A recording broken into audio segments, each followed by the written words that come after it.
back with another edition of our lovely Monday Madness series. Today, I decided that I would give some previews for a video that I might end up doing. When I say I might, I haven't written a script. I haven't, start editing it. This is just something that I might do.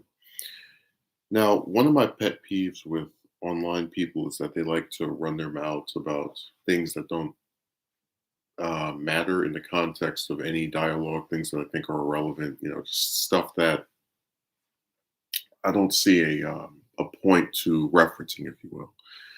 And a good example of this was actually conveyed a couple of times with this woman I've been speaking to. As I mentioned before, Discord's a terrible website. The people on there are very awful.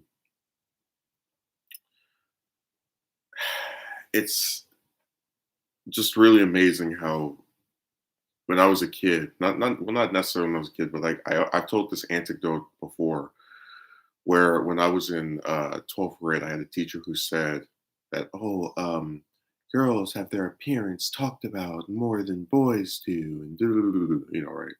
And then it was ironic to not almost ever under any circumstance talk about the way that women look online, specifically anyway. I don't do videos criticizing looks because it's just I think it's stupid. But in response to making points about their behavior, having these people who, when they're unable to actually address the substance of my argument, resort to attacking me over something, like that, which is again irrelevant. Um, it's really, really funny in a way.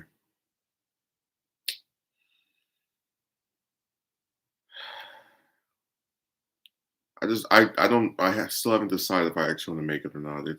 But basically, I made a meme of someone, and the meme is supposed to be like, "Oh, this is me when I see a message from you." It's person smiling, and then this bimbo talked about the way that this person looked, which I didn't like because I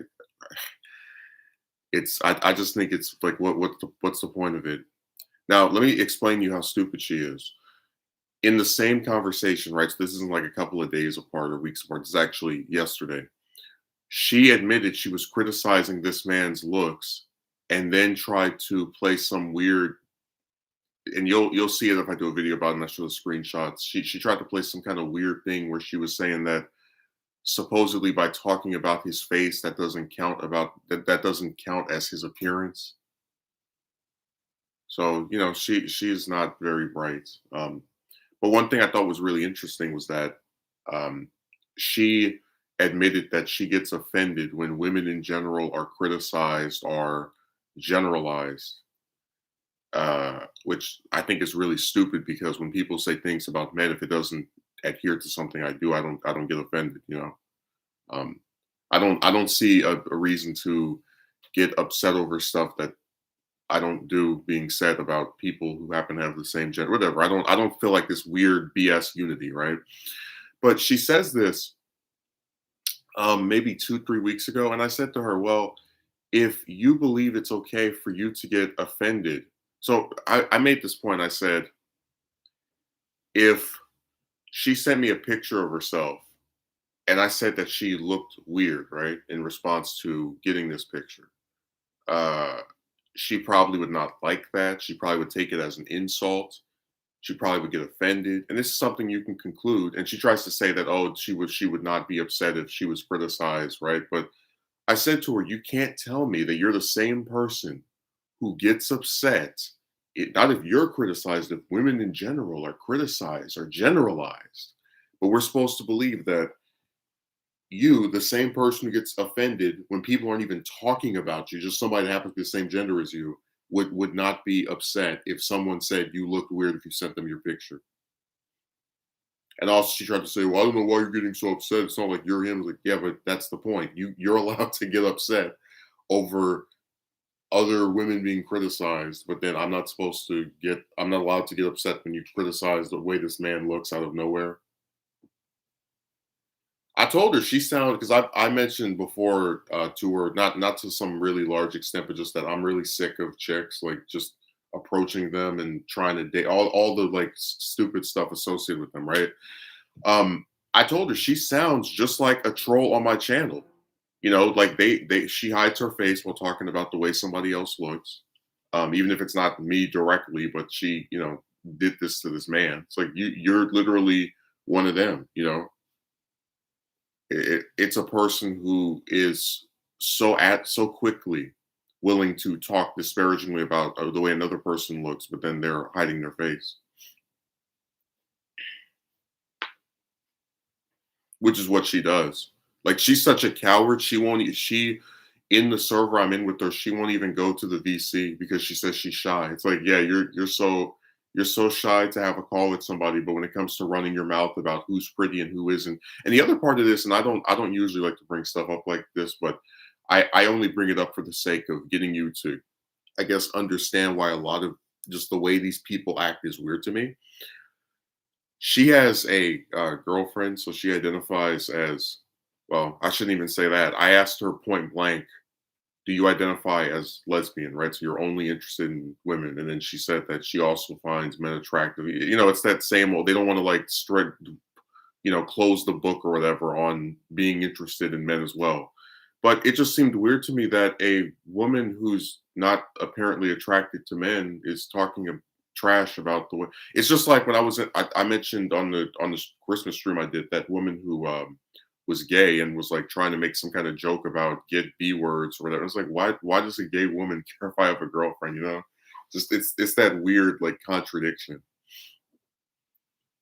But yeah, I might end up doing a video on this stuff because I really am sick of these faceless people unnecessarily out of nowhere saying like mean spirited stuff about the way other people look when they're too damn scared to even show their face.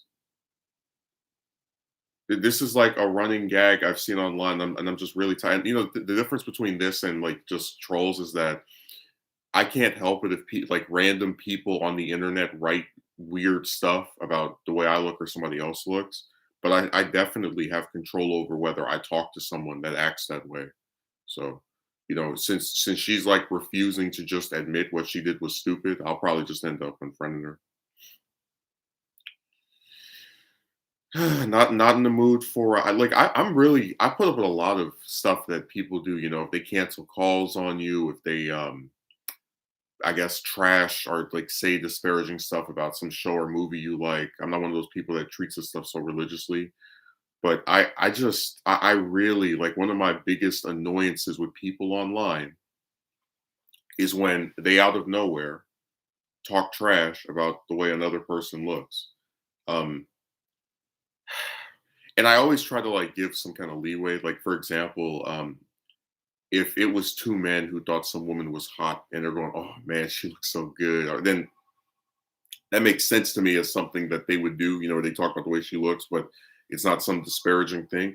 But it's like you have people like, I'll give you an example. The Discord snake at one point told me that he didn't have a sex drive, which basically is his way of claiming that he's not interested in anyone, period.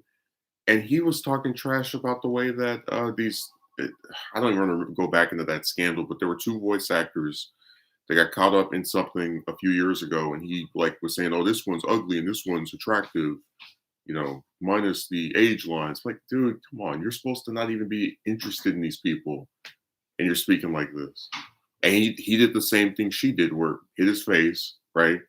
They always like doing that while they talk about the way somebody else looks.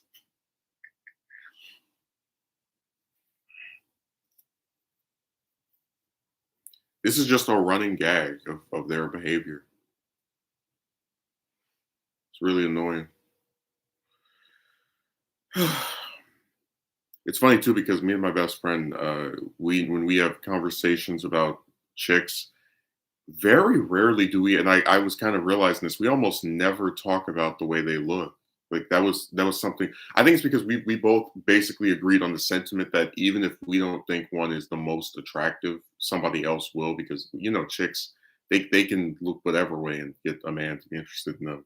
But also because one of the core things that binds us together in terms of our position on this topic is just the way they act, the things they say to lead you on, and just the ridiculous behavior. Um, that's a lot. Like people always try to talk about how shallow men are, but I'd say that when there's so many chicks that people would deem attractive, it's almost like pointless to even sit here and nitpick anyone's appearance anymore. But we did talk about that phenomenon where like you can really make a case that it's mostly, if anyone has ridiculous standards, right, for like what their partner's supposed to look like, it's usually chicks. Like I don't know any guys that sit around.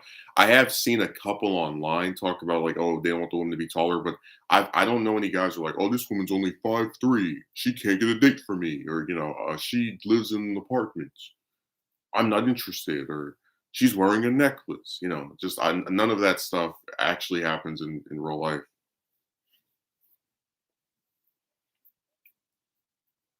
Which is what I think is so ironic that like people would always tell me that men are so shallow and they only see chicks as sex objects. Like, what the hell do you think these chicks see you as besides a damn thing to like play with because they're bored and a way to get some coins? It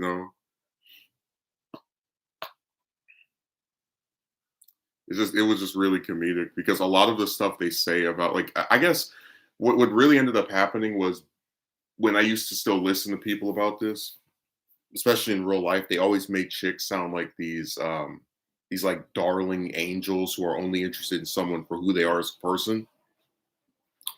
And then when you actually see relationships in real life and how it's like always the woman begging the man for money and getting all this stuff spent on for her, for me anyway, I start to realize that there almost really is nothing good about them. It's like, yeah, I'm sure someone we've talked about this before. There are some out there that don't beg men for money, don't do all the, but they're don't waste time. But they're literally almost non-existent. Like I'd have a better chance finding a triceratops than one of them that doesn't do that. It's just as I said before, the juice isn't worth the squeeze.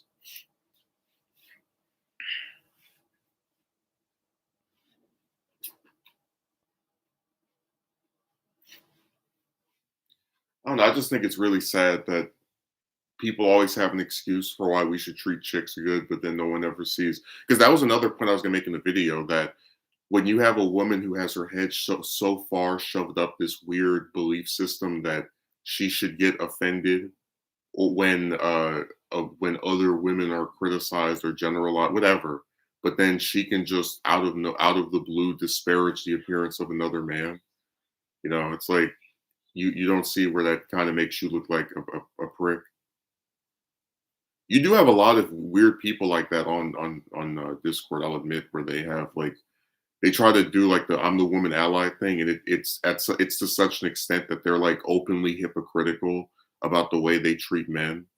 Like, like I don't usually. I've said this before, but I've never like made a video about it. But I always talk about like no one actually cares about men. Like people can do things to you and they get away with it, and if you did this to a broad, people would call it out. Which is why when I have all these guys year after year saying like gross stuff about my appearance, they're able to just do it. And outside of maybe somebody on my channel saying, "What the hell's wrong with you?" Usually there's no like big pushback. Like we've had actual videos made by people where like they'll screenshot a whole bunch of these weird guys, right? Talking about this stuff, and they'll be like, "Oh, you know what? This is screwed up when they do it to a woman, but if it's done to a man, there's no consequence."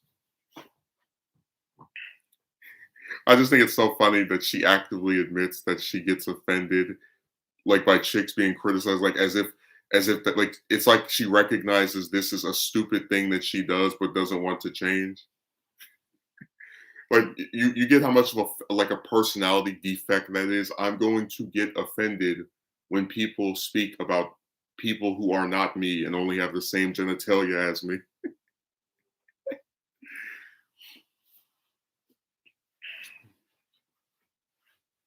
I already explained why I don't get offended when men get criticized, because none of these guys on here pay my bills.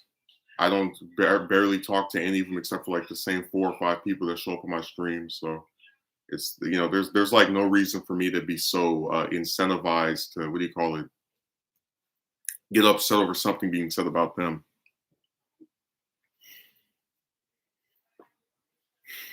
And my defense of people, as far as the like appearance stuff is concerned, is not based on gender. Like I talked about before on the Christmas stream, there was a person who was, I guess she's on Tinder, I think, and because of her location, wasn't getting that many men interested or results, whatever. And then some guy was like, maybe it's because you're unattractive, and I thought it was really ridiculous.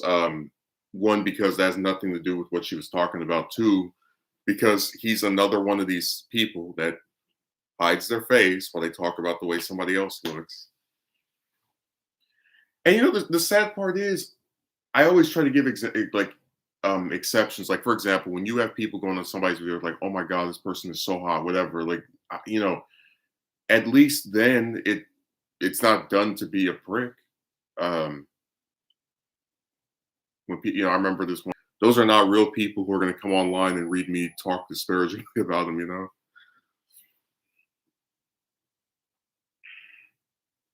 It is an interesting phenomenon, though.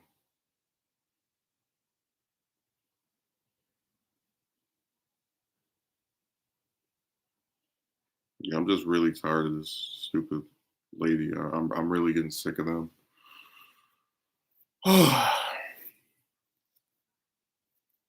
The people who hide their face always talk about the way somebody looks every time.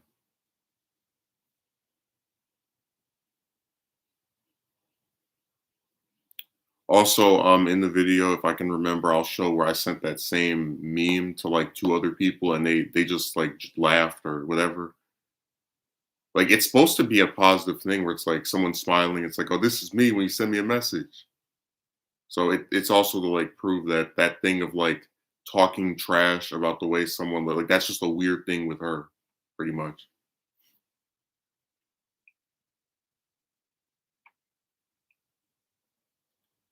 Yeah, this one person was like, "Oh, you don't have to take things so seriously." It's like, yeah, but I wish there were consequences for acting this way. Like we talked about how if I made a video where I'm like, "Oh, look at this ugly woman," right? Just some woman that's doing a stream or of another video, whatever. Just she's talking about something, and I decide to criticize her appearance. People would say, this is irrelevant.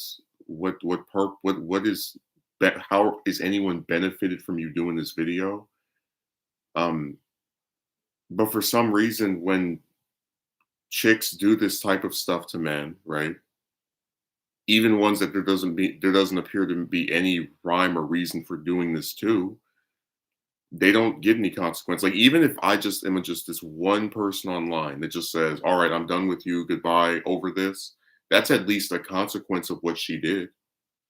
Even no matter how small. Like, I always say that me saying I'm not talking to chicks anymore is not supposed to be this like big earth shattering thing for them. It's just me saying I'm tired of it, and they can go waste other men's time year after year. Uh, it is a consequence of their collective just wasting of my time. And if they choose to get offended over that, they only have themselves to blame.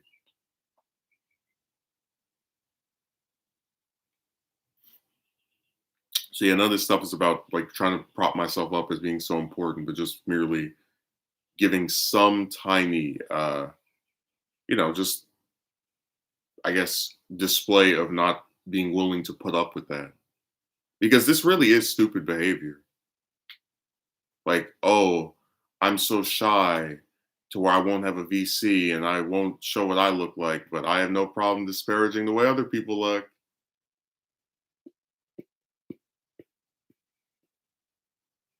Now, if I do a video about this, I'll show the message where I said, "You sound just like a troll, just like somebody I would read on the YouTube comment section." Only difference is that I can, see speaking to you if I want to, which I became very tempted to yesterday.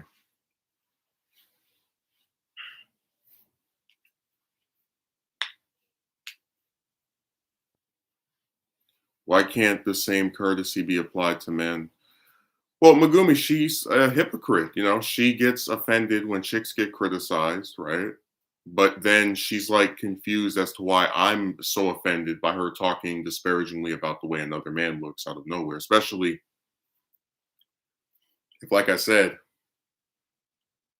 I told her even before this, I'm not a fan of just talking trash about the way other people look, especially by people who like to hide their faces. Because you know what chicks like to do, right? It's the patriarchy, and we're only liked and appreciated if we look attractive. So then, when you do the exact same thing to men, we're supposed to just not say anything or call you out for it.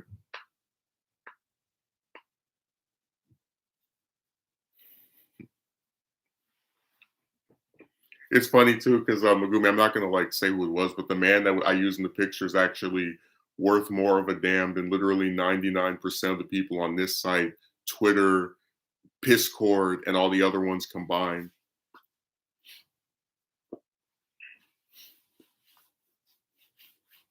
I guess when you're a substanceless, worthless bimbo on the computer, the only thing you can say about somebody is, "Oh yeah, I don't find them attractive." Like that matters at all. And remember, Megumi, this is the second instance in like the last 3 weeks of a supposedly not straight woman having some kind of like weird fixation on the I guess desirability of a man. Like I told you about the one broad who said she was a lesbian, but then was saying go get B words. It's like why does it that matter to you? I cut things off of that one too. When I thought about that exchange and the fact that we barely spoke anyway, like we didn't write anything to each other, period. I just I unfriended her. And if she would join a call, I wouldn't even speak directly to her. That really was stupid. I fully encourage. Don't put up with BS from chicks.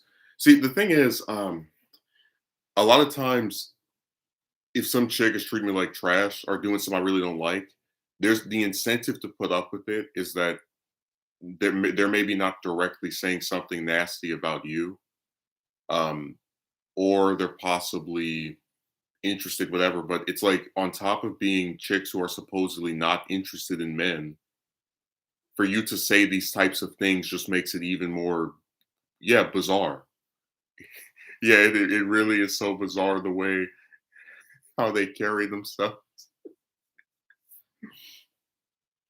Megumi, what would I look like as a straight man, right? As someone who is interested in chicks.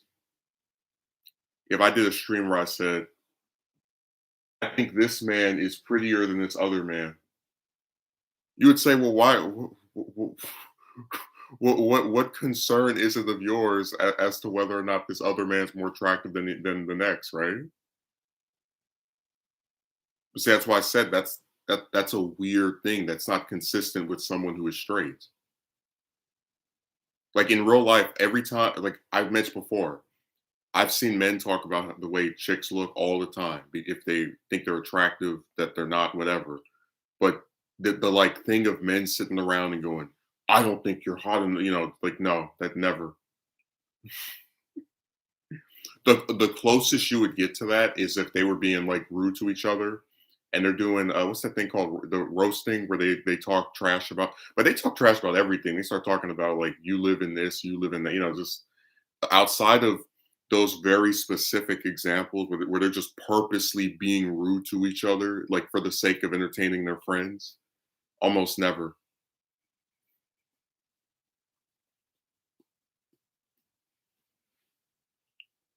Like before coming online, the last time I saw two guys are just sitting around talking trash about the way other men look was like middle school or like early high school, like ninth or 10th grade. After that, it was over.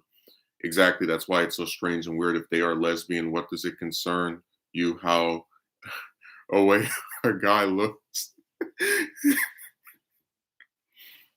Well, I mentioned before you showed up that I asked her point blank, "You're not interested in men, right?" And then she gave some kind of like roundabout answer. How this is, she still finds some men attractive, but she's never dated one before. It's like I guess, and I'm only speaking from my experience as a straight person. But if you're, what's the way of saying it? Why do you have to date someone to figure out if you're like what your sexuality is. Like I don't have to date men to know I'm not attracted to them, you know?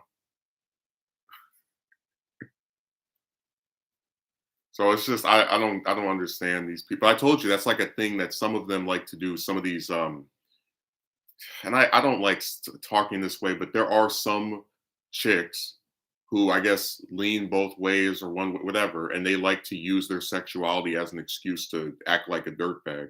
I mean, who could forget the one in May that agreed to go on a date with me and then start talking about she was really confused? I've come across chicks like that myself, especially on Discord. It's like the breeding ground for people like that. Well, I mentioned before you showed up that I've now seen 3 instances of people who talk trash about the way someone else looks on that website where they hide their face. And I said to her, she sounds just like a troll on my channel.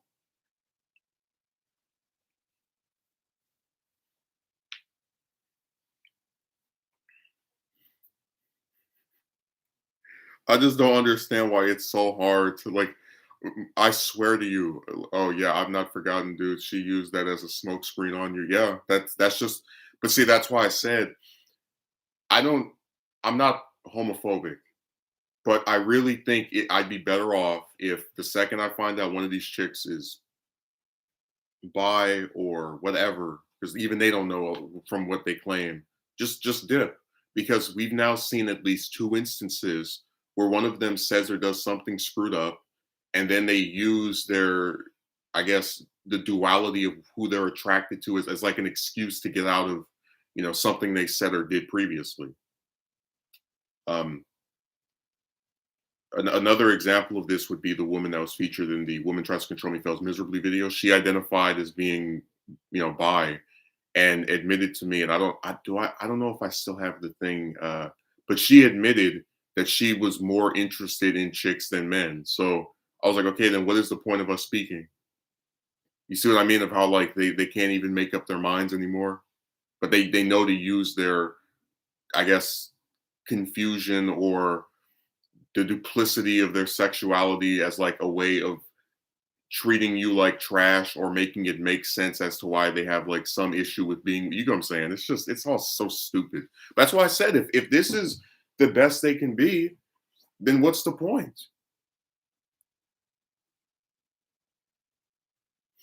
That was one crazy broad. Yeah, that really was. And I'm still always gonna remember that because I'd never been asked out by a single broad before, and to have one of them do that, that's gonna stick with me forever. It's gonna be 2031, and we're still talking about that. I'm like, oh yeah, remember that one time? Yeah.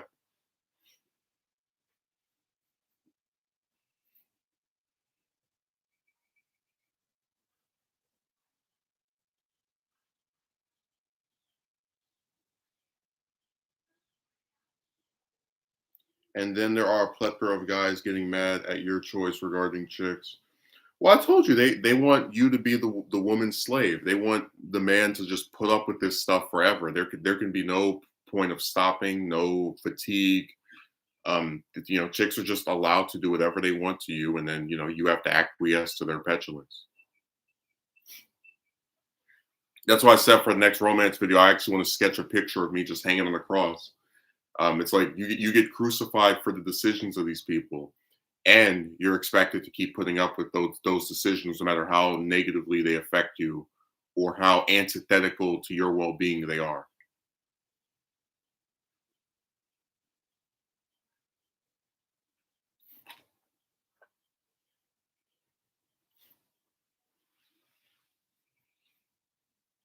I do like the new phenomenon where if somebody cuts the other person off, a lot of times it's me doing that to the chick, like the broad that said, "You can only message me once a." Remember that stupid trash? You can only message her once a week.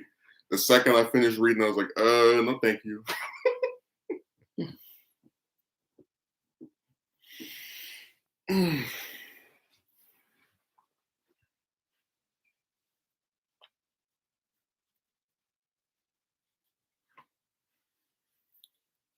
You remember we mentioned how it's like if not talking to chicks is so bad, shouldn't they be the ones writing these comments, demanding that I talk to them? If not speaking to them is such an issue.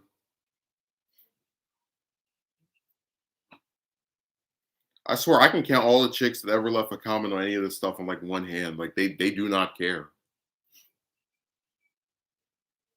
But it makes sense because I guess that if you reverse things, right? Let's say that I had 10, 20, 30, 40 women trying to speak to me every year. I probably wouldn't care if one said, I'm done talking to men. It's like they have a whole plethora of other options, but for some reason they're also entitled to me still going out and trying to do something with them, really.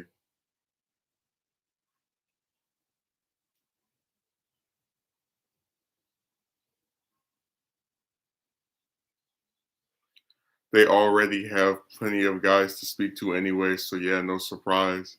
Remember, if you're a what do you call it, romance aficionado, and you come on here and you try to defend chicks, usually you like to ignore that fact. You like to ignore that we have proof of them speaking the low to men. Like that's why I said the women's many options video was about showing how there's this external factor that you have no control over, right? Because you can't control how many men she talks to unless I don't know, hack her phone or some other like really insane thing. So this it's one of those things that people don't bring up because it really hurts their narrative of like, if you just do this, remember what Tony said, right? Give yourself the best chance. Like, dude, your chances are always screwed by the competition.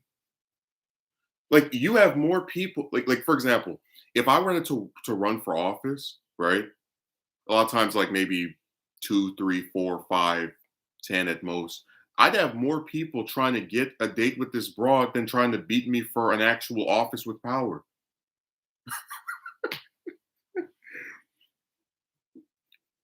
Or when they identify themselves as bi, they get the best of both worlds.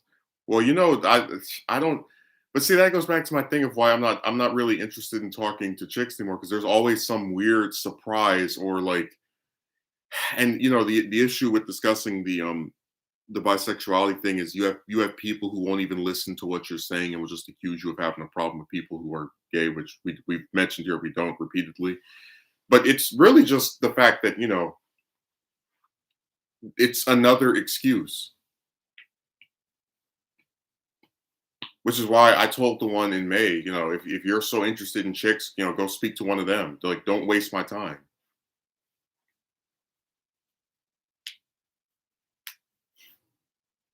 Yeah, increase your chances by grooming and proper hygiene, as this bimbo speaks to enough men to form a small militia.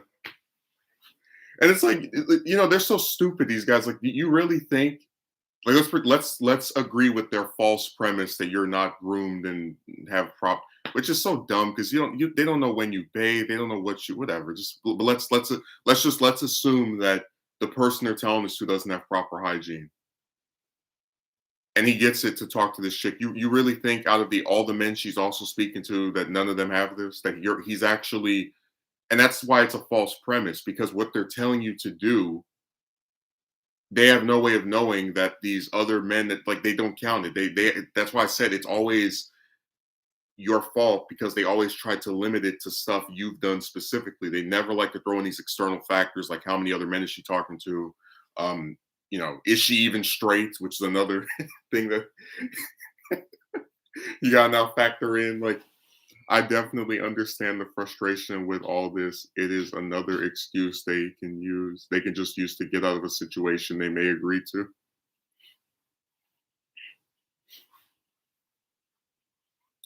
I swear they don't know what they want.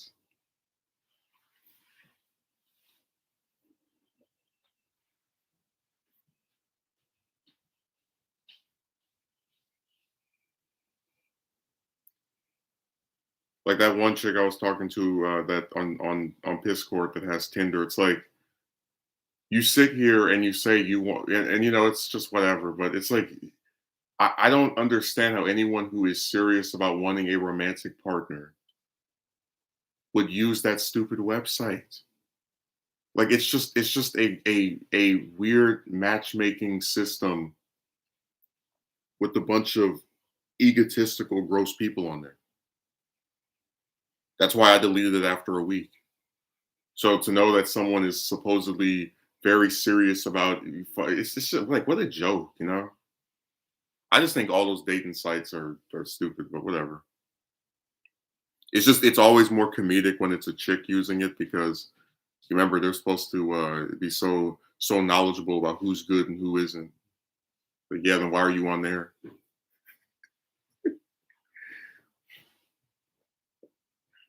There's just so much like if you sit here and think about this stuff long enough, you start to see the irony.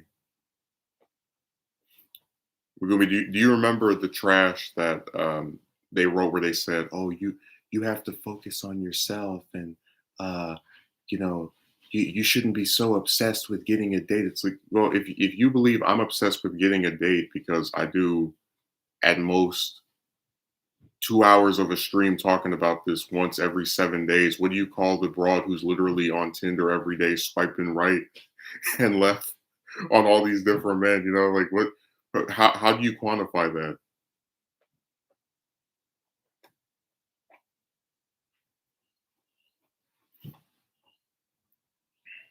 You get the irony, right? That oh, you're supposed to not think about this, but then the people who are supposedly so well adjusted think about this all the time. Yeah, I want to just do a whole video. We just like it'll be called like romantic rejection, the irony, or like irony as she is cast, or something, where it just talks about all the hypocrisy, like having a broad who says she gets offended when women are criticized somehow be surprised that you're offended that she criticized this specific man, you know?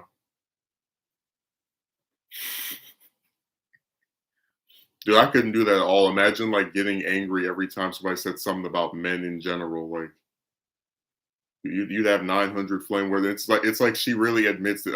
She like actively admits this as if it's not a fatal flaw or a bad thing. It's so ridiculous how they aren't self-aware and are really hypocritical.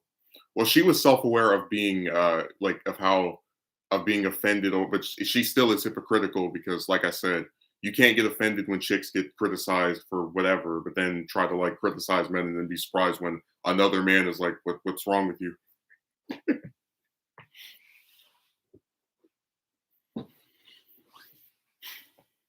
I mean, we talked about the one bimbo who, was sitting here talking about you'll meet women that are more on your wavelength and blah blah blah, blah. And then it's like, we're supposed to like take her seriously as someone who knows what's going to happen over the course of a man who at that point she had never met's romantic life, right?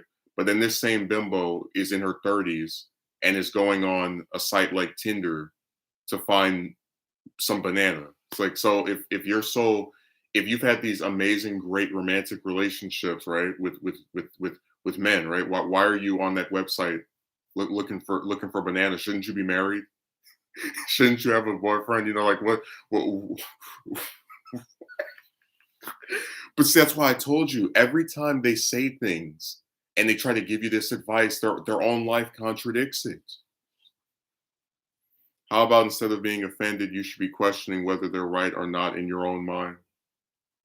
No, no, she admit. Okay, if I do a video, I'll show where she said that she gets offended regardless of whether it's like what is being criticized of them is true or not. So, for example, let's say, and I'm not saying I do, but let's say I had a poll that showed that 80% of chicks only like I don't know 5% of men or something, right? Um, and we talked about how like they're so hypocritical because people always say men are the ones who are very picky, but then it's actually chicks that you have to like do all this ridiculous stuff for.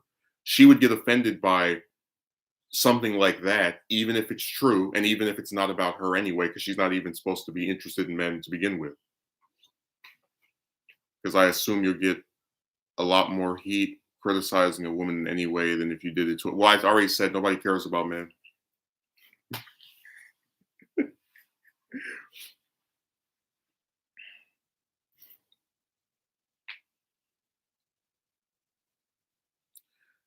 One of the Megumi, I don't know if you remember this, but we had a dialogue where I was like, there are a couple of chicks I would defend as far as like some certain like celebrities I like, politician, but just like random chicks on the like no. Like it has to be some specific woman of note for me to like even remotely be interested in saying something in their defense. I don't know if you know what I mean by that. Like when I do a video on Collins, for example, right? That's someone that has accomplished things that I can actually say is very different from other chicks. But like, oh, this person said women do this. You would never say it, man. I don't care. Like I don't care about random chicks. Megumi says same here, dude. Yeah, like on Twitter, you have a whole bunch of people that talk and this I only say Twitter because it's easier to find the stuff than like it might happen on YouTube. I just don't see it as often. On Twitter, that's like the epicenter for people just talking trash about the way other people look. So like I mentioned that there were these two stupid broads that were talking about Scarlett Johansson, and like they were talking trash about the way she looked or acting. And I was like, you bimbos are just mad that that woman's way more successful than you'll ever be. Like she does more in 1 year than you guys will do in 100 combined. It's like that would be different from these people because I'm actually taking someone who is objectively very accomplished, and it's a specific person I like versus, oh, you criticize random chicks, let me get mad. So strange how they rushed to defend random chicks. They have enough of many random guys defending them anyway. I told you, man. If I did a video about Megumi's, just an example. Let's say your mother or your sister, I don't know, or your cousin. Even if what, like, if I still believed after you got mad what she did was wrong, it would still make sense to me as to why you would react that way. But random chicks, I get it. I'll defend chicks when they're in the right. No point in white knighting. Well, I defended not how to explain this. I didn't like go to the guy because I don't want to talk to him. Period. But I did like defend the that one chick that got criticized by the guy over her because the guy did the same thing I hate, where it's someone who hides their face, and when someone's discussing this romance stuff, right, doesn't listen to any of the points the person makes. You're ugly, or maybe it's because you're not attractive. Just I hate that stuff. So I defended that person. But that's someone I was talking to for like 2 weeks at that point. Random chicks, no.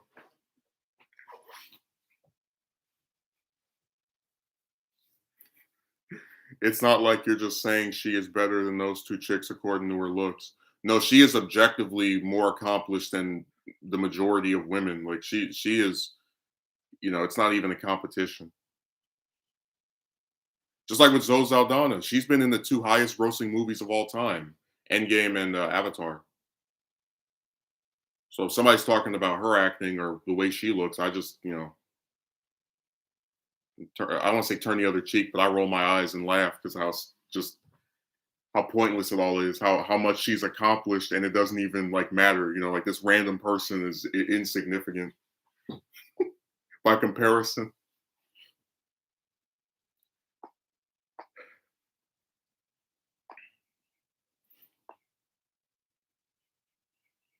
I mentioned that before. Me and my friend, even if we talk about chicks, we very rarely just sit around like, oh, this one's hot, this one's ugly, because we just see it as pointless. Like we're mostly interested in discussing the screwed up behavior that they do and the way they act and the way they treat others.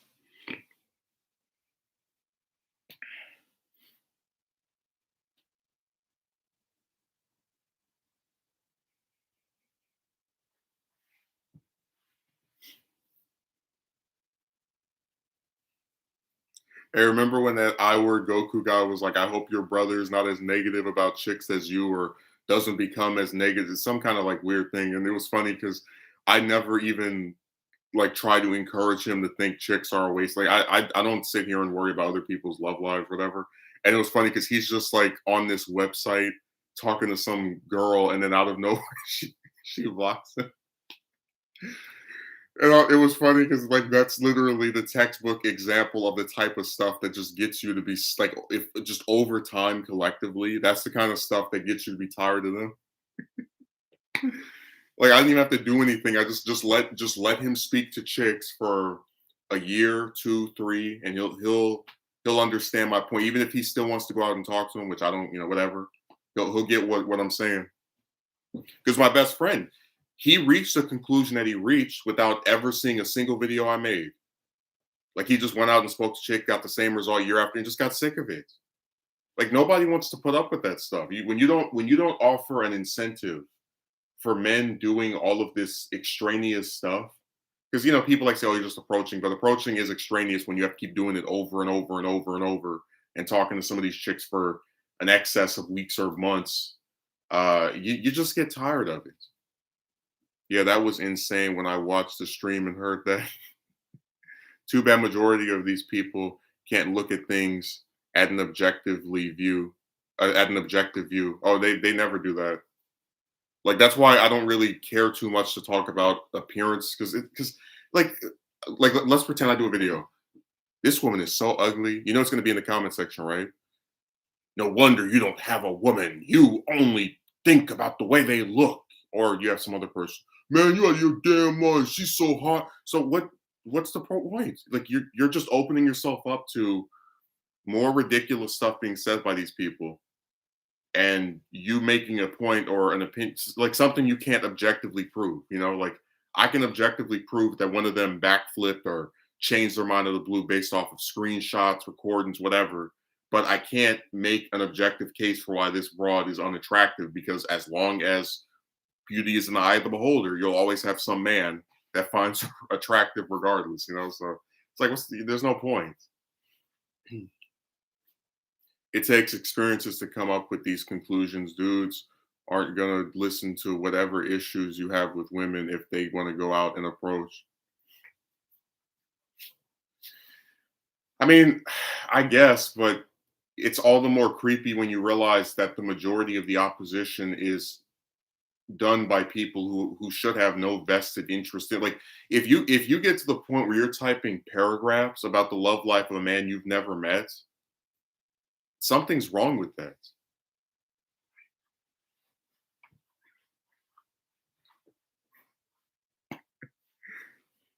I mean, at least if it was a chick that was like, you need to keep speaking to us because we're, at least that would make a little bit of sense because she's part of the targeted demographic of like people I'm not interested in talking to anymore. But random men writing paragraphs about the love life of another man.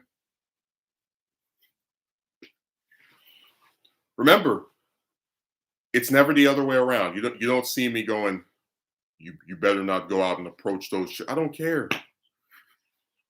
Like this concern about somebody else's love life is all one sided.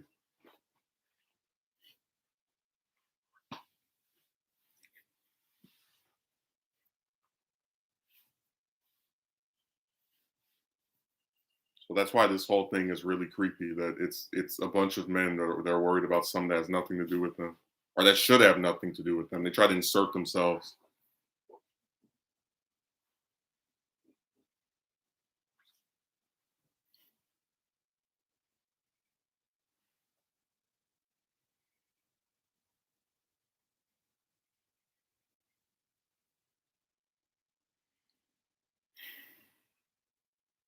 What is this? How would you rate your ads?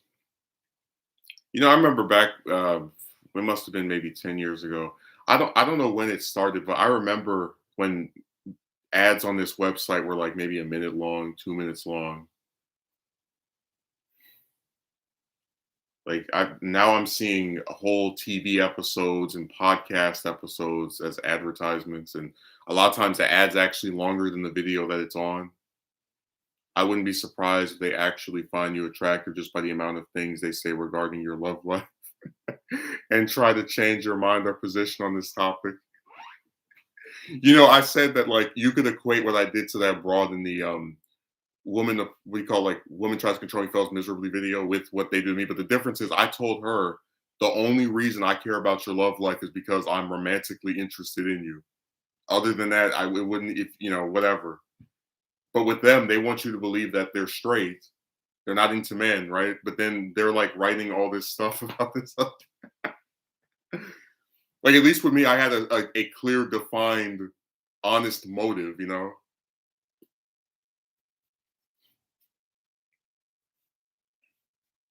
Like at least it made sense.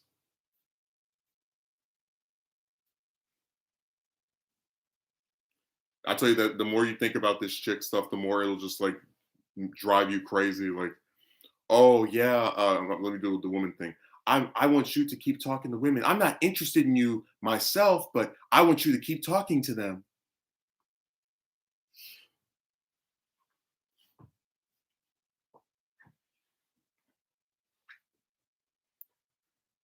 I'm still laughing at the I word Goku talking about most women want kids. And if I wanted to, I could make a whole video with just screenshots of me talking to different chicks, recordings of them saying they don't want kids. Like I don't know where he pulled that statistic out of his backside, where he pulled that unsubstantiated claim out of his backside. Like I literally have both anecdotal evidence and statistics of like decreasing birth rates to support my claim.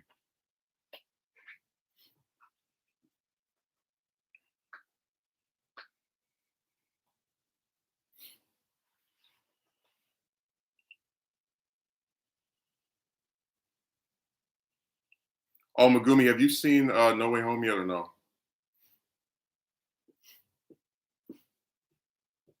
Because I know another person who still hasn't seen it. And he's been driving me nuts. You know how people are like, he's really one of those no spoilers, no spoilers, no. Like I don't know how I'm supposed to talk about this without saying anything about the plot at all. Like it's just. Anyways, I was gonna say that it made $1 billion already, so it's now the highest grossing movie of the year, which is really insane when you consider it's released in the last like 2, 3 weeks of the year. That guy was a huge clown and hasn't done any research whatsoever. It's sad too because with the internet, it's so easy to look stuff up, but he was just extremely lazy.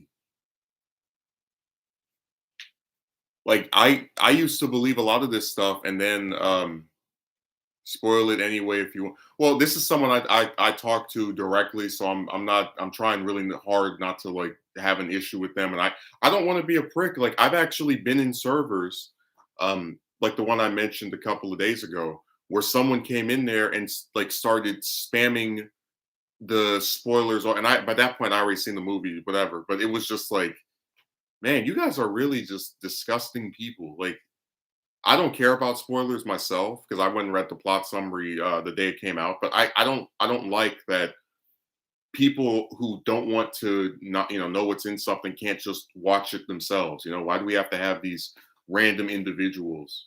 I watched a little bit of it. I plan to watch it tonight when I have the time.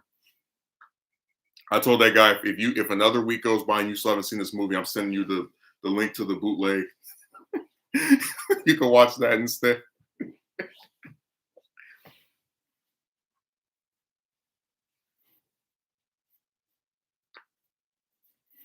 No, I'm just so tired of like every time one of these movies comes out, I always have to just go, gotta make sure nobody saw anything, just damn.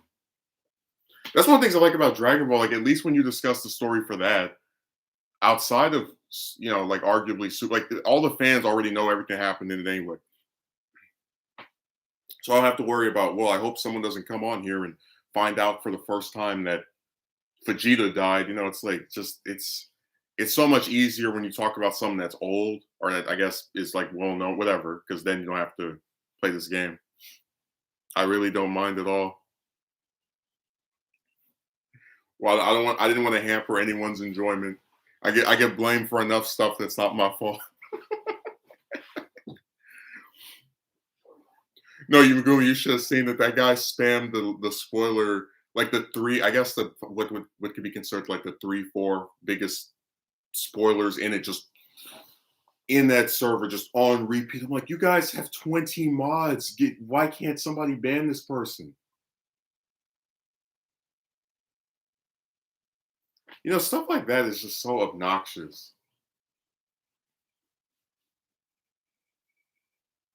That's when I used to do those super chapter reviews. I didn't put any like spoilerific panel in the thumbnail.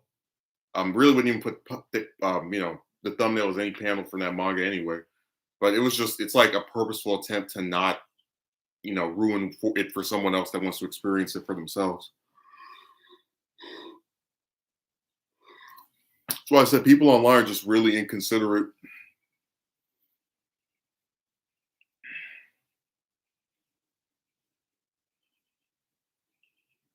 Like if I just got spoilers for something new, I always put in the title spoilers. Do not click this if you do not want to know what happened.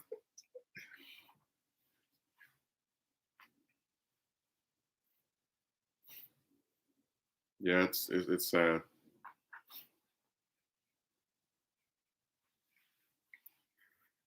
That guy was a huge. I think when it comes to spoilers, a lot of people seem to go overboard with it, though. Um, yeah, I guess. I mean, like for example, with No Way Home, I've never seen a trailer.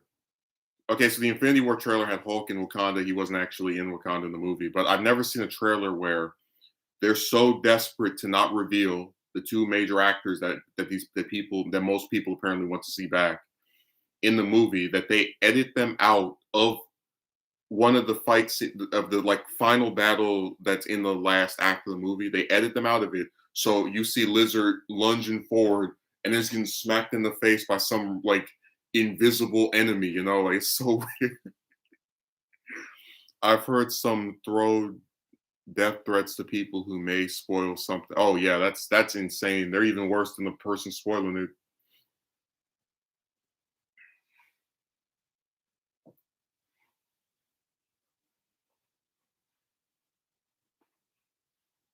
But yeah, when I watch things with anybody, usually my brother, I try to keep all the like we watched the whole MCU together except for Captain Marvel and Black Panther because he had already seen Black Panther. Like I'm not even trying to sound offensive, but like people who don't even care about Marvel period saw Black Panther, because whatever. So, anyways, we went to start from Iron Man, went all the way to Endgame, and I didn't reveal anything about any of that stuff before he saw them.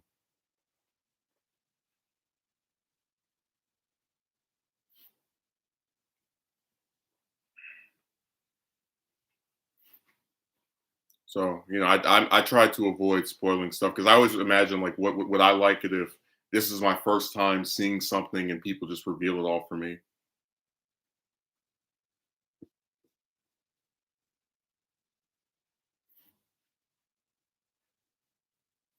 It's just I try to. It's like a common courtesy, I guess. Some semblance of decency in an indecent internet.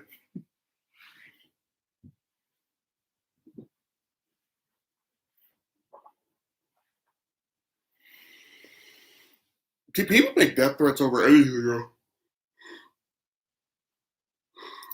Like I've seen people make death threats. If someone makes a video they don't like. If someone, just like anytime you do something someone doesn't like, and you're on the internet, you can get that. Like I don't even like Dan Slott. He's one of the worst comic writers of all time. But he got death threats after what was that Amazing Spider-Man 700? The issue where Doc Ock takes over the body and then we gets the stupid superior that horrible book. He got death threats over that. That's just another example. It definitely is new to me since I've never watched any of the Amazing Spider-Man movies though. So glad to see J.K. Simmons present in No Way Home. Yeah, they revealed that during the post-credit scene for Far From Home. Um, and I was really worried it was just going to be a cameo type thing where he has like one scene in a movie and that's it. But they do give him a couple of scenes, which I like. It just kind of sucks that one of the things I don't like about TASM, like both of them, I said the first one's good, second one is one of the worst superhero movies ever made. Is that they don't have Jameson or Mary Jane. And to be fair, they were going to put Mary Jane in the second one and they cut her out because they realized they had like 900 other plots going on. But they specifically said they didn't even try to get somebody else to play Jameson because back then and that's why I hate reboots so much. You had what was perfect casting with Simmons in the Raimi trilogy. And because Sony was on this like thing of, well, we can't use any previous actors anymore, they just said, let's write up, let's have the character exist in this universe, but not actually have him, appear.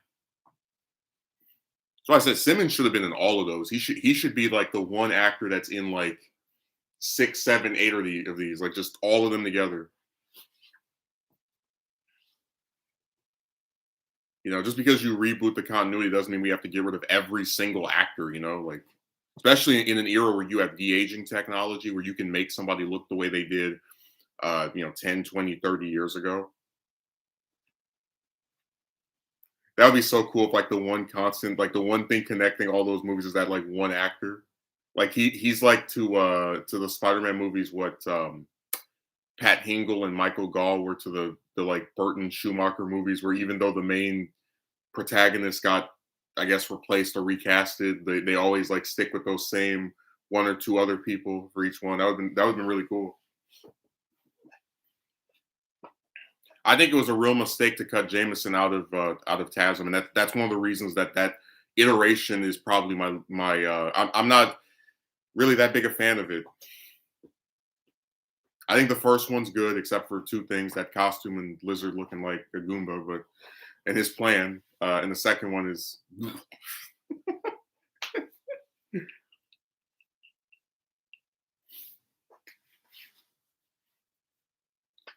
I remember how like there's a running joke with superhero movies where they make a white character black.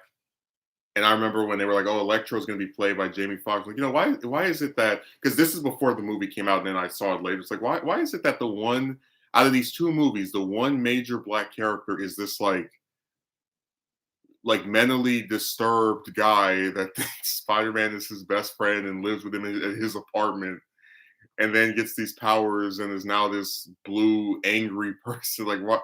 Just like see, but that's one of the reasons that I think TASM screwed itself up, because if you wanted to have like Robbie from the Daily Bugle is one of the first black supporting characters in comics that's actually a supporting, that's not comic relief, and he's got a very interesting backstory with Tombstone. They could have just used him if they wanted like a major like role for a black person to have. Like it was such a missed opportunity, and that's one of the reasons I've had issues with TASM's um I guess universe and with the MCU. They completely cut out the Daily Bugle staff. And even if they bring back Simmons, it's like he doesn't have his coworkers to associate with. It's not the same thing. Of course, Maguire was the most hyped character, but I really like Simmons as well. Well, with Simmons, we knew he was going to be in it before it, like with Maguire, they purposely hid him as much as they could. And a big part of me believed he wouldn't show up because he hasn't been on screen in a movie since I was in high school. So I was just figuring, all right, he's just doing his like, I guess, semi-retirement still. But the thing that sucks now, if an actor says they're not in the movie, we can't trust them. Because we had Garfield say over and over, I'm not in this movie, I'm not in this movie, I'm not in this movie, I'm not in this movie, I'm not in this movie, I'm not in this movie. And then he was in the movie.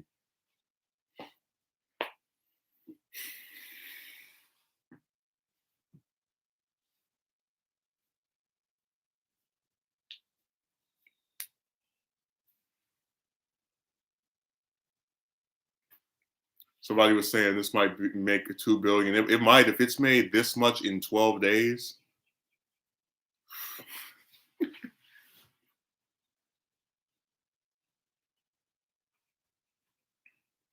I hope it makes as much as it can, because I think the MCU needs to be aware that a lot of people are fans of those of the either the original film series with Raimi or TASM, and just stop actively acting like the stuff didn't happen. Like that's one of the problems I had with DC and all those Batman reboots. Like, oh, here's a version of the character I'm going to see for like 2 or 3 movies, and they're going to replace him, and then we're going to start this all over again. Like I said, I'm just so tired of these reboots.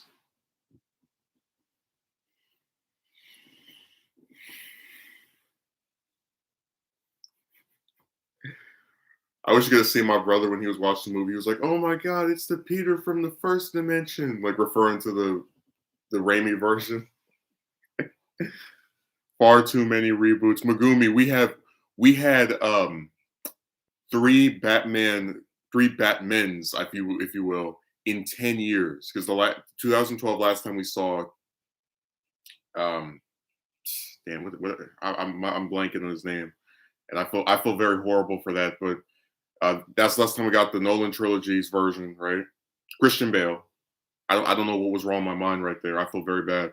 Then 2016 we get the Affleck version, and he's in Suicide Squad after that and Justice League. Then next year we're getting the Batman version with the vampire from Twilight, Robert Pattinson. So that's 3 versions of this character on the big screen in 10 years. And I'm not like um I didn't have fatigue with Affleck because Bale didn't want to come back, and also it looked like he was going to be able to be kind of like when you have a shared universe and you've got Justice League movies, Batman stuff.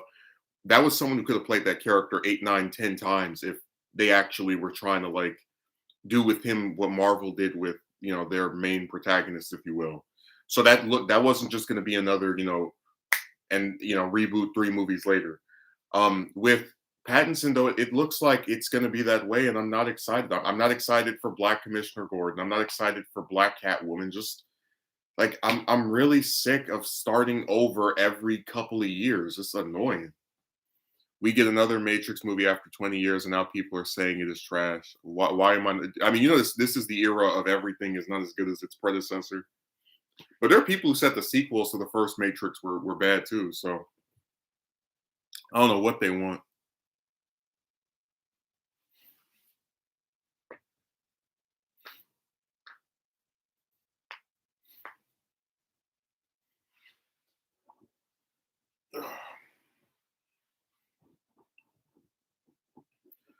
All these reboots. I wasn't even like a big TASM fan, but when that got canceled, like, oh great, another reboot. And he only got to play Spider-Man for what, 2 years? Wow. He got to play him for 2 years, and then Sony fired him because he didn't go to their meeting, to their little stupid gathering. That was so screwed up.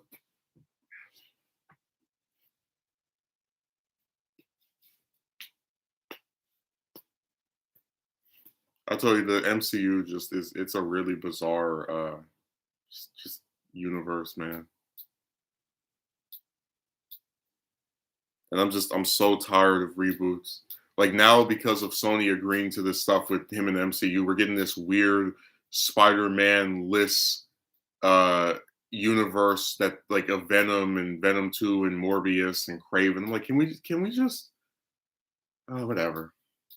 It really is a yeah, I don't know what the point of this is because you remember, right, that like even when they're like for example, Spider-Man 3 was very financially successful for Sony, made almost $900 million, and we didn't get a fourth one because Raimi didn't like the scripts that were being written. So even when this stuff is very successful, they still will just reboot it anyway. Like if Sony was smart, they would have said, "All right, we're going to give you another year or 2 years,"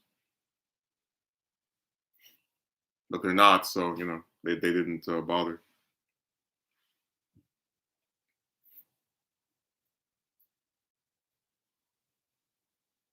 Yeah, now people are saying that Maguire is going to be in Doctor Strange too.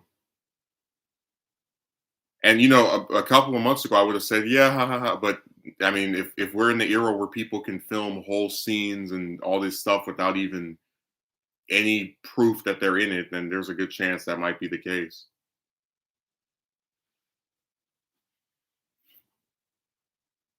It makes a lot of sense for him to be in that movie. I don't know if he is though. But we'll just have to wait and see until May.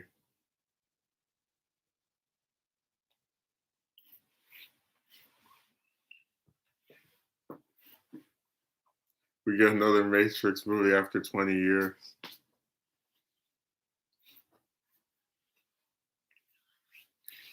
I guess that's just like a pattern now where there's like a trilogy of movies, right? 3, they come out kind of back to back in a way. And then it's like 10, 11, however many years later, we get a fourth one and it's divisive. Like With Indiana Jones, you got the first three, and then the fourth one comes out.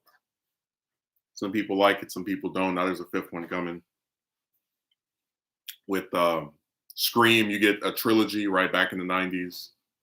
Then, like over 10 years later, you get a fourth one. Except the fourth one for that, if I remember correctly, was it got. I know people who usually say the third one's the worst, fourth one's the best, is the second one, whatever. It's divisive as well. Uh, so this is like a running gag where there's just a trilogy of movies, then they wait a decade or two, and then here comes another one.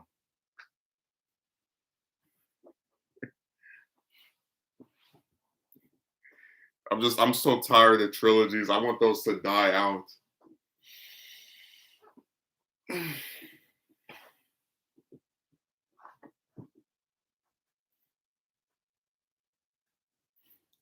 Like I'm like the number three is slowly becoming my second least favorite number.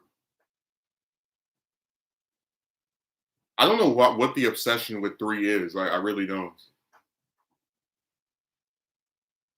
Like it just shows up in everything. Like for Transformers, you got the Unicron trilogy, Armada, Energon, Cybertron. There are a lot of TV shows end after three seasons. I'm just so sick of three. Yeah, but I feel too many people are demanding and very close-minded and nitpicky. Oh yeah, I told you there's a guy who criticized this one. I'm not going to say what movie it is because I really don't want to give his stupid video any more views. He criticized a death scene in the movie because when some glass flies at this person's face, they don't stick their hands in front of it.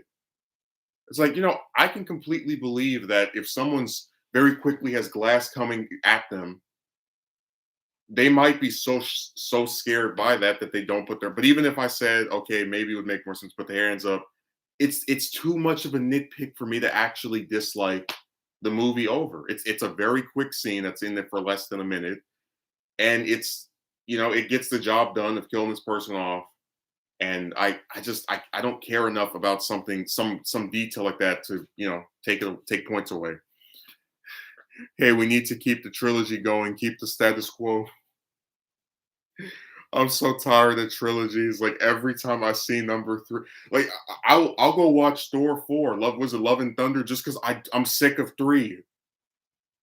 That number is the most annoying thing in the world.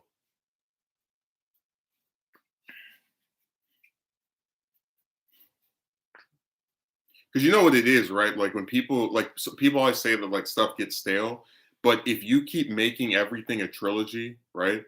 It starts to become predictable. Like we know the first one's going to set stuff up, the second one's going to be the middle chapter that screws everything up, and then the third one's the one where everything gets back to being good. You see what I mean? Of how like when you keep doing three, everybody knows the flow of event. Like I think the Raimi trilogy would have been way better if so like I like the stuff with Sandman, right? But if the third one ended with, like that scene of Venom turning into Venom, and then the fourth one was him like stalking Peter the whole movie until he kidnaps, either Mary Jane, somebody else, whoever, and then you get that like fight scene or whatever, like that drop that movies where you see Harry redeeming himself. I think that would have been way better if three was two movies.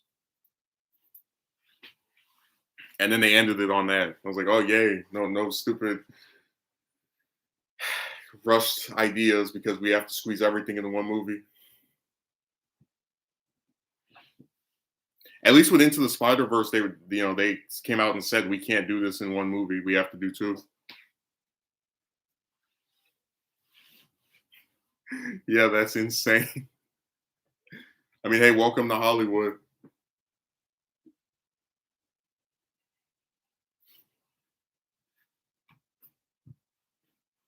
There's just this weird obsession with three, three, three, three, three, three.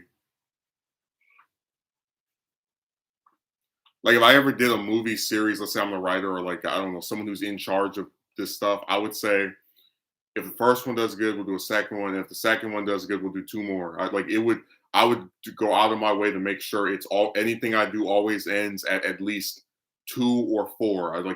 I'm so sick of this damn number.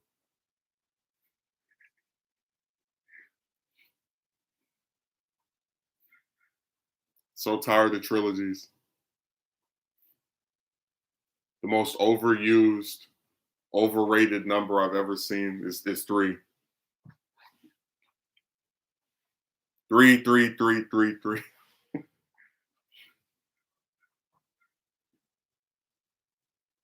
And I said before that like a lot of times I don't just want another movie just to want another movie. There's certain stuff that if it's given more time, it can be interesting, you know, like I mean, I already brought up like me wanting Iron Man 4, you know, to just explore that character and what he went through in between Infinity War and Endgame because there's a time skip in the Endgame, right? 5 years where he's married as a kid. You know, I would have liked to have seen how that happened. That's easily enough material for a 2 hour movie. No, they could have made a whole trilogy just off of that 5 years. Like you really want me to believe there were no villainous threats in 5 years? It was just complete hard. Like, come on. It's just like when I was talking about doing the I really did wish Spider-Man 3 was much longer, really liked it. I feel it would have been more better if there was more time. Yeah, that's why I follow this one guy on Twitter who's like supports. It's called like release the Raimi cut of three because there are multiple deleted scenes that didn't get put in the finished product. Like Defoe, for example, filmed multiple scenes as the hallucination of Norman, right? Like trying to get Harry to attack Peter, but only one of them ended up getting used. And we know he filmed multiple scenes because, like, as proof, we have one of them in a trailer that never was released. Not released, but wasn't it? The trailer was released, not the actual scene from the movie. There's so much stuff for that movie that never came out. It really sucks. They just like hide it in the vault.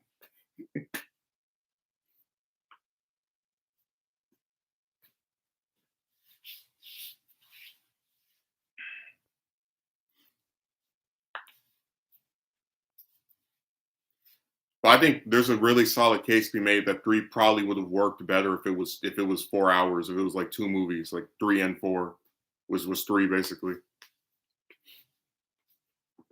And that's what I would have done. Like you can give a lot of development to three villains in 4 hours. Especially if you kept three the way it is and then had it to where it ends with Eddie turning into Venom. There's a lot of stuff you could have done with that fourth one. Ugh.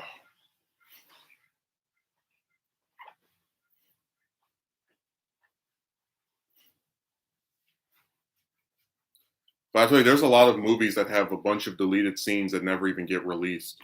Like they just sit in the vault forever. I always find that really interesting too, because if you watch something and then there's all this additional material just never made the cut, it does make you go, why did this not get put in? Is this also entertaining? I really like deleted scenes. They're very fun.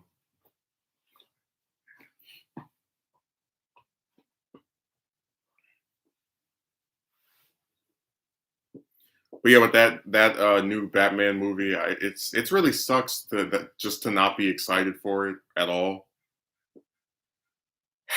But Batman's not like Aquaman or Wonder Woman. He's had multiple film series with multiple good movies, and it's really hard to get it. I guess that's probably the same reason why I wasn't really that big into a lot of what they did with the MCU version of Spider-Man. It's just like there's already a better version that they've done before. I remember back in 2007 going to cinema to watch Spider-Man 3, really cool. Oh yeah, I went with my dad, and I remember I was scared of Venom. I was like, Venom's gonna come get me. I also am very intrigued in seeing deleted scenes too. Well, they have a lot of them for that movie. And if you not even just deleted scenes, but like some of the details behind the scene, like for example, the reason Gwen is in that movie and not married, I guess alongside Mary Jane, is that she was supposed to be the one that Venom kidnaps after he turns, after he like gets the symbiote, and then it would be Mary Jane that goes to Harry and convinces him to help Peter get Gwen, like to go rescue her. And actually, it's funny. There's a trailer that has what she says to Harry like play how do I explain it? You know where they take dialogue and they put it over like audio and put over different footage. So apparently that was filmed. That scene was shot, but they didn't use it. You know, it really sucks.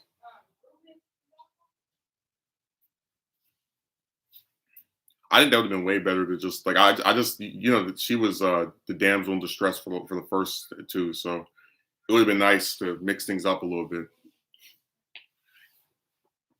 Then they have the one scene where he's looking in the mirror and he sees the symbiote. This isn't Venom yet; it's when it's Peter with it, and it has like some it like opens, it's like and it's like a very quick flash. That's another scene that's not in the completed film. It's in one of the trailers. So they have all kind of stuff they just filmed and it never made the cut. So I'm very intrigued too, and I hope that one day we get that release.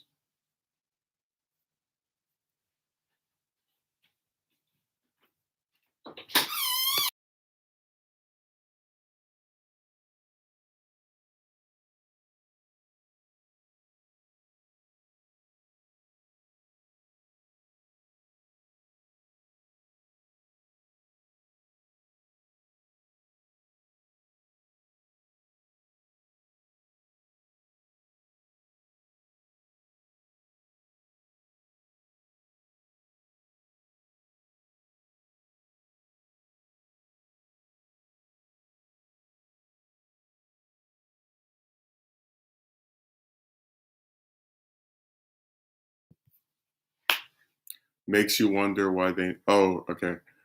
Makes you wonder why they never make the cut. Well, you know that in theaters they have to have a certain length.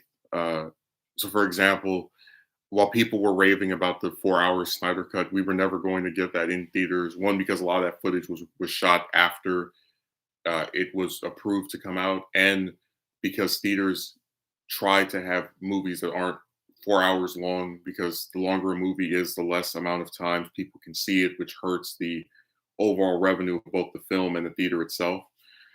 Um, so you know they might have been worried about time, and you know just there's all kind of little stuff that goes into this.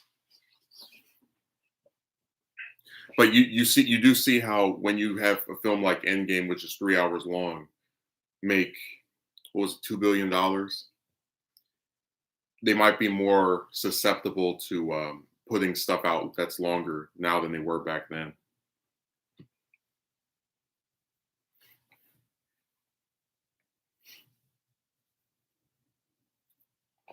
I remember Age of Ultron has like 45 minutes of deleted scenes. Like that movie in its original cut is like 3 hours long.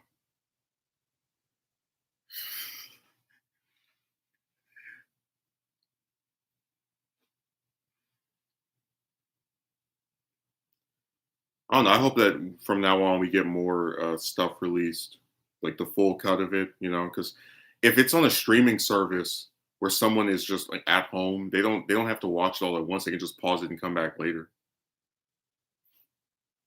So it's just really sad that people have to like rush things in movies, and you know, it's one of the reasons I'm not the biggest film fan because it just always seems like you're so limited with what you can do when you only have an hour or two to work with something.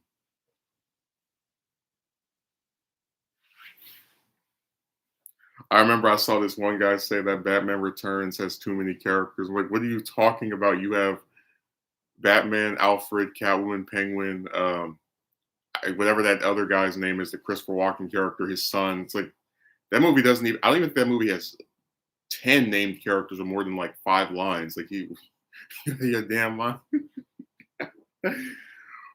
Always pressed for time. It's yeah.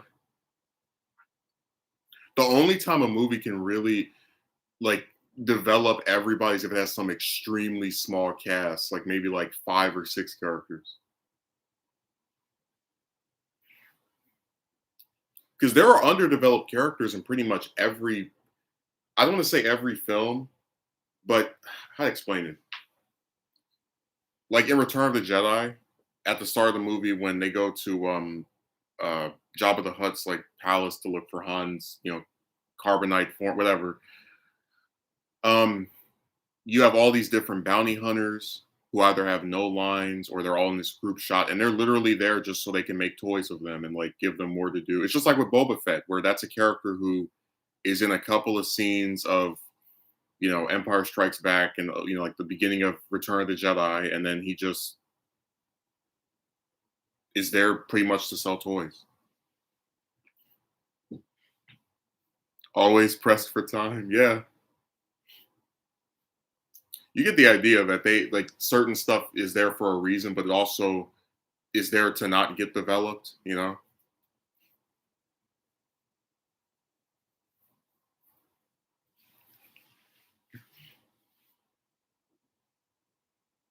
Oh, I thought somebody sent me an interesting message. It was just more spam.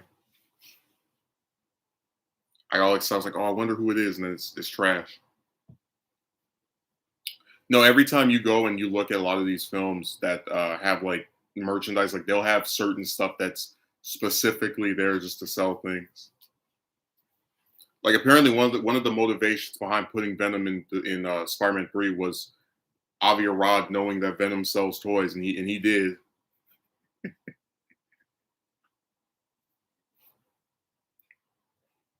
That's why it's so funny when people are like Spider-Man 3 was a failure. It's like according to what metric? Like it got mixed reviews, which is even more comedic when you realize some of the stuff that people actually give positive reviews to. Um, but it was very financially successful. You gotta remember, out of it took all the way up until far from like we had what we had the first TASM, the second TASM, Homecoming.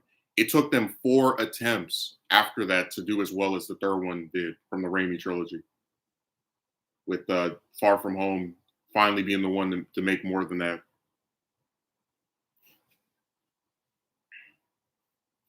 Dude, it is this worst thing in the world to watch people give No Way Home and Endgame, these movies with like loads of characters, right? And multiple subplots and plot lines a pass. But then say, oh, Spider-Man 3 has too many characters, there's too many villains. Remember, 3 villains is too many, but in 5 isn't. I told you when you like No Way Home, you literally can cut Sandman and Lizard out and you wouldn't miss anything.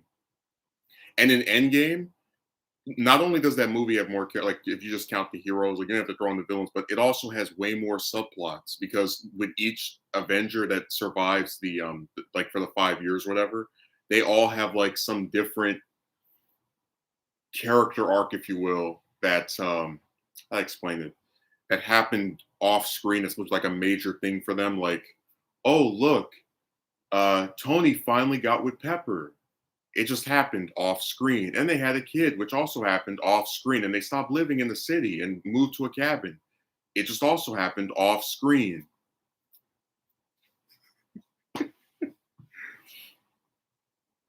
And none of that stuff is ever explained at all, whatever.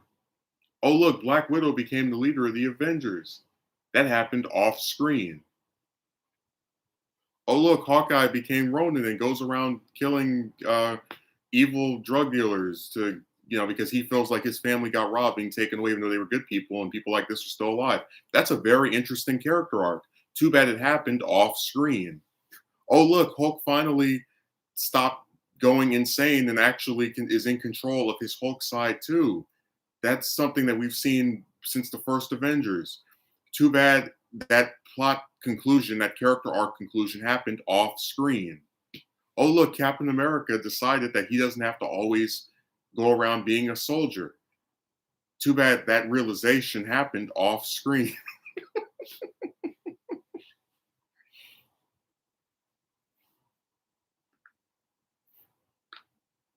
Like that movie could have made like a whole other phase of the MCU just off of like the different plots in that film by itself.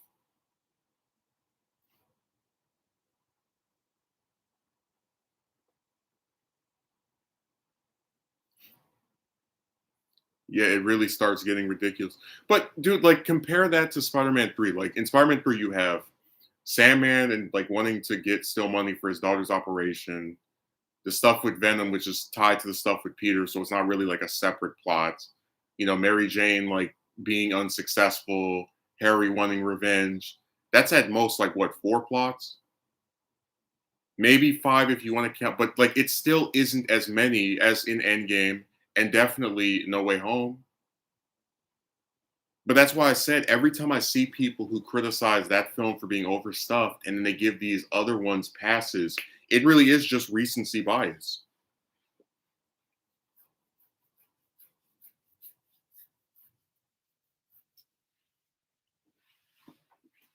That's why I said I just think people are more accepting of certain stuff now, and they just don't realize their contradictions.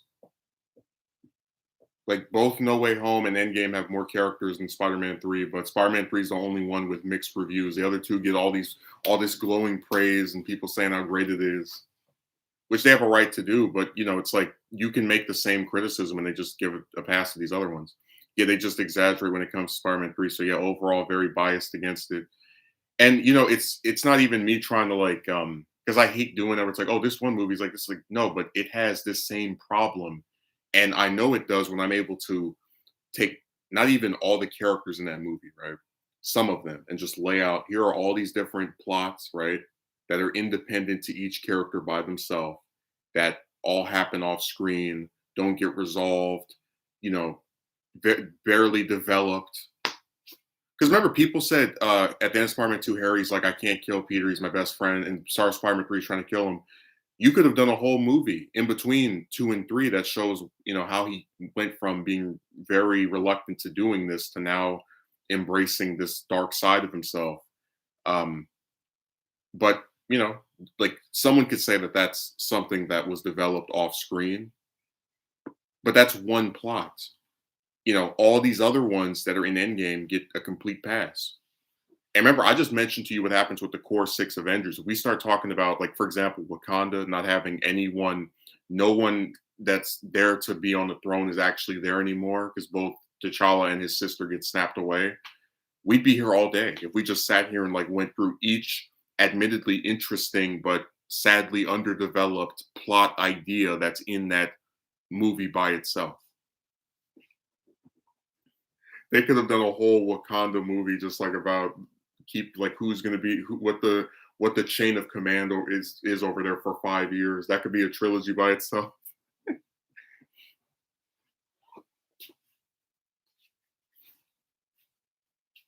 They just exaggerate when it comes to it. Really is it's the movie that they love to hate and the one that they feel like they can just say whatever about and people will go yeah, yeah, yeah. Told you when I was a kid, everybody told me that movie was not everybody as far as like people in real life, but I think in real life I've only ever seen one person talk trash about that movie. Like it's mostly just people online. But when I was a kid, people would say that that movie was overstuffed, had too many plot lines, blah blah blah. But I'm sorry when I see films like No Way Home or Endgame, and to an extent, maybe not. I'm not going to say Infinity War because Infinity War has a very clear focus of just being about Thanos. But when you have these other movies with way more characters and way more plot lines, you just can't say, "Oh, it's okay now," even though it wasn't back then. Like we could do a whole head count where we just count all the characters in Spider-Man 3, and it's always going to be less than No Way Home and Endgame. There's going to be less plots and less characters every time.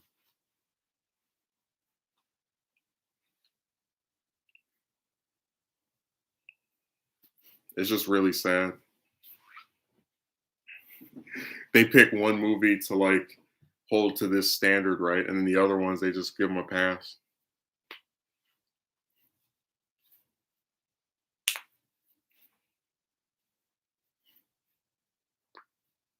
They have all these plots in both of these modern superhero films, and no one says, "Oh, this is overstuffed. There's too much. There's all these underdeveloped characters." Because I'll admit, in the like, not even just Far From Home, but that like Home trilogy, whatever you want to call it, the John Watts trilogy for the MCU Spider-Man trilogy, it is literally the poster child for underdeveloped characters. Like they have Flash in this movie. He has like 2, 3 scenes, 4 maybe. Um, people were raving about Aunt May, but I've never felt any attachment to that iteration of the character because she's underdeveloped eye candy. Like she's in Homecoming a decent deal, and it's like interesting.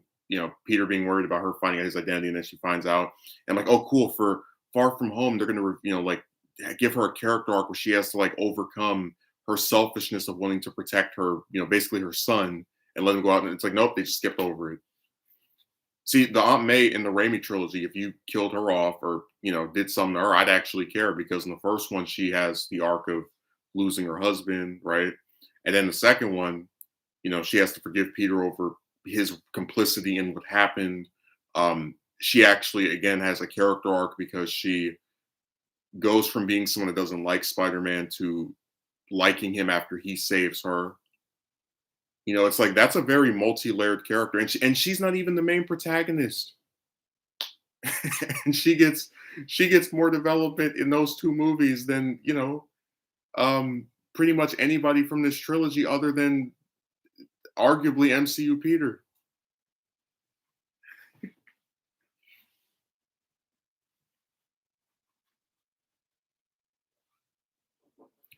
It is kind of funny. Like when the more I was like, wow, she only has like 4 scenes in Spider-Man 3, but they're all like very natural for her character. Like when she's like, Spider-Man doesn't kill people. That's literally her saying that as someone who's had her mind changed about him since he saved her in the second one. It's really interesting. Like she's not even like the main protagonist, and she has a more of a character arc than like the whole supporting cast combined of this character. I just think it's like funny.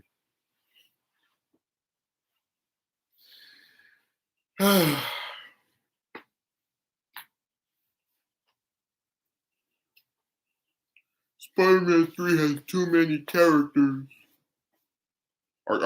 Excuse me, too many plots and too many villains. But Endgame and No Way Home, which have more plots and villains, oh, that's okay. I guess I would say that Endgame doesn't have more villains, even though it has a whole army and whatever. But it definitely has more plots, like more subplots. And No Way Home has definitely way more villains, or multiple more villains, and they both get a pass. So whatever. Anyways, thanks for watching, Megumi. I appreciate it. I will be back on maybe Wednesday, Thursday, definitely Saturday. So thanks for showing up. I really appreciate it. Have a good day.